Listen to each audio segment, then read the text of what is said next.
आज समस्त संसार सुख प्राप्ति हेतु गतिशील है। सुख प्राप्ति के नए नए तरीके, नए नए आयाम संसार में उपलब्ध हैं। सुख प्राप्ति की होड़ सी लगी हुई है।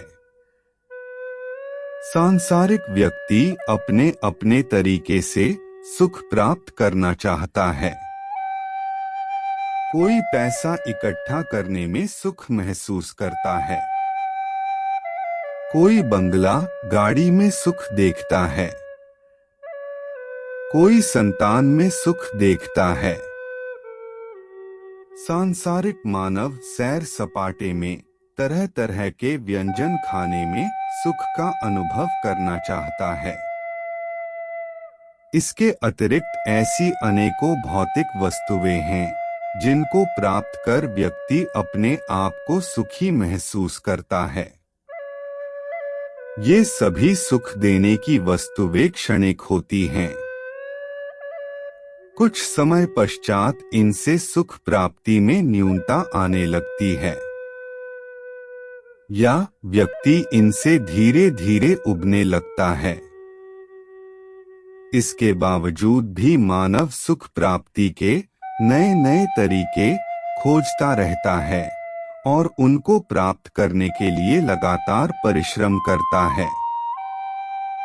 एक प्रकार से देखा जाए तो यह सुख प्राप्ति की इच्छा जन्म से मृत्यु तक चलती ही रहती है। सुख के बारे में यह कहा जा सकता है कि सुख आज है तो कल समाप्त हो सकती है। या इनसे सुख प्राप्ति का भाव धीरे धीरे कम हो जाता है। सुखी रखने वाली भौतिक वस्तुएं निरंतर चिंता प्रदान करती हैं।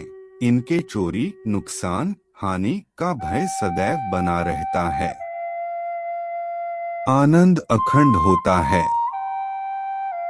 आनंद यदि एक बार शरीर में रच पच जाता है तो यह स्थायी होता है। आप सुखी से दुखी हो सकते हैं, परंतु आनंद प्राप्त हो जाने से यह निरंतर और निरंतर स्थायी रहता है। इसका अंत नहीं है। इसलिए इसे अखंड आनंद कहते हैं। अर्थात यह सुख की तरह खंड खंड में प्राप्त नहीं होता, हमेशा स्थायी रहता है। देवताओं, ऋषि, मुनियों, योगियों में आनंद सराबोर होती है। इसलिए तो ये कई कई वर्षों तक ध्यान मग्न समाधि अवस्था में किसी भी परिस्थिति में बिना किसी सुख सुविधा के रह पाने में सक्षम होते हैं। आनंद युक्त व्यक्ति को यदि अकस्मात लाखों रुपए मिल भी जाते हैं तो वह अत्यंत उत्साहित होकर दिखावा नहीं करता है। किंतु सामान्य सांसारिक मानव को 1000 रुपए की लॉटरी लग जाने पर वह जग जाहिर करने में पीछे नहीं रहता। वह 1000 रुपए का घाटा हो जाने से उसकी रातों की नींद खो जाती है और वह दुखी हो जाता है। आनंद से युक्त व्यक्ति अपने आप में खोया खोया सा, संसार से कटा कटा सा रहता है। वह अपने आप में ही मस्त रहता है। इस धरा पर अवतरित हुए भगवान विष्णु के 8वें अवतार श्री कृष्ण को जन्म से ही कष्टों का सामना करना पड़ा। भगवान श्री कृष्ण काल कोठरी में पैदा हुए। मामा कंस के अत्याचारों को सहा। माता राधा से विरह हो गया। संसार का विनाशकारी युद्ध महाभारत, जिनमें एक दूसरे के विरोधी आपस में सगे संबंधी थे, उन्हीं के युग में घटित हुआ। श्री कृष्ण के जीवन में दुखद घटनाएं घटित होते हुए भी वे सदैव आनंदमय रहे। उनके चेहरे पर जरा भी शिकन नहीं थी। भगवान शिव भी हलाहल विष को अपने कंठ में धारण कर निर्विकल्प निर्विकार समाधि अवस्था में लीन रहते हैं। देवताओं पर सांसारिक व्याधियां व्याप्त हो जाने पर भी वे आनंदित रहते हैं, तो क्या सामान्य मनुष्य आनंदमय जीवन नहीं जी सकता? बिल्कुल जी सकता है। बस हमें हमारे पुरातन संस्कृति से सीख लेने की आवश्यकता है।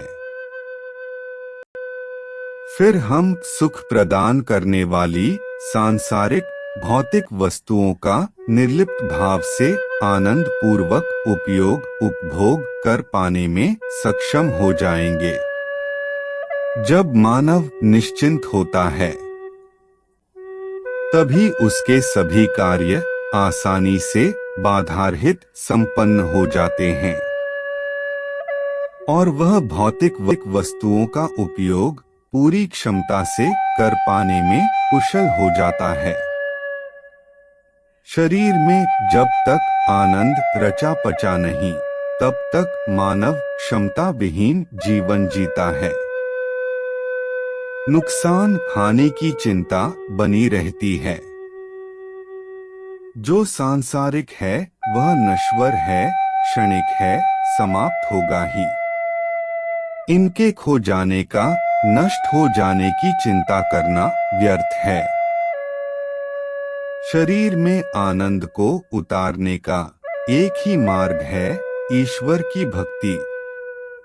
भगवान श्री कृष्ण की तरह आनंदमय जीवन जीना ही असल जीवन है।